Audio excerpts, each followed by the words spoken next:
This is going to be a movement analysis of a good-looking kipping pull-up. Guys, this is Paul. He was in the middle of his workout, and he did 5 kipping pull-ups that I recorded. Let's watch them real fast.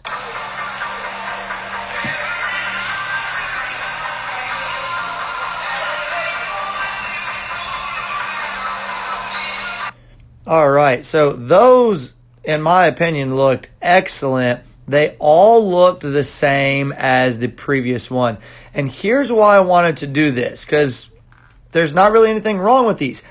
I've noticed in some recent pull-up workouts that we've had that we have a lot of people that lead with their knees and they keep their feet tucked under.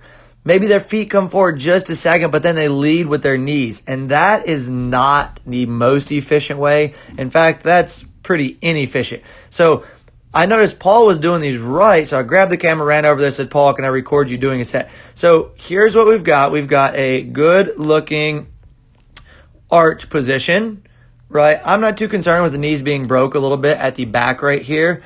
And then as we come through, notice he's leading with the toes and the legs are out in front.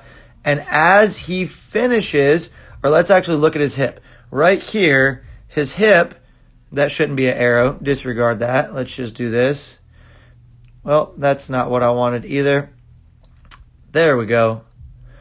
His hip is closed, and as he kind of snaps, it opens a little bit. I mean, he can maybe open a little bit more, but as we go from here, yeah, let's use this as a better example.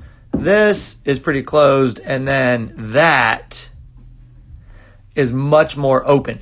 So that's where the power comes from, and if you leave your toes out in front, you can generate more power from the hips.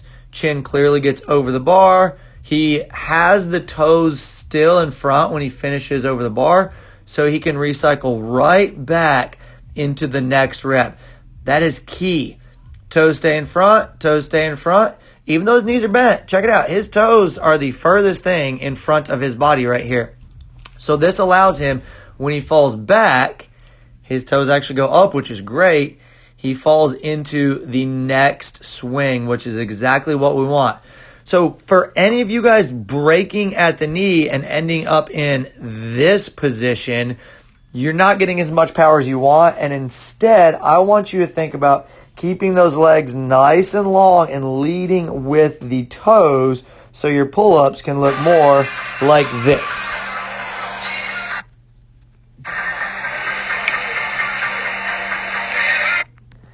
And there we go, guys. That's your kipping pull-up breakdown.